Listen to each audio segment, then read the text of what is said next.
Бірінші есеп. ОД сәулесі АОБ жазыңқы бұрышты 2:7 қатынасында екі бұрышқа бөледі. АОД бұрышы ДОБ бұрышынан нешеге кем? Ендеше сызбасын салып алайық. Мынау АОБ жазыңқы бұрыш. Және бұдан ОД деген сәуле жүргізіледі. ОД сәулесі АОБ жазыңқы бұрышты 2:7 қатынасында бөледі. Демек, мұнда 2, мұнда 7 бөлік. Біз бөлікті X арқылы жазамыз. Демек, егер біз бұрыш АОБ-ның жазыңқы екенін білсек, ол бізде 180 градус.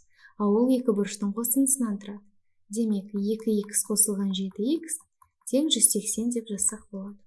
Бұдан 9x тең 180 градусқа, x тең 180 градус бөлінген 9-ға x тең 20 градусқа. Демек, бір бөлігіміз 20 градус.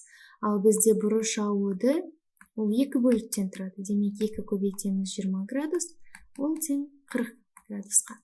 Және бұрыш ДОБ ол 7 бөліктен тұрады. 7-ні көбейтеміз 20-ға, ол 140 градус. Бізден сұрайды АОД бұрышы ДОБ бұрышынан нешеге кем? Ол үшін ДОБ бұрышынан азайтамыз АОБ бұрышын. 100 градус шығады. Демек, АОД бұрышы ДОБ бұрышынан 100 градусқа кем екен. Нұсқалардың ішіндегі дұрысы А нұсқасы.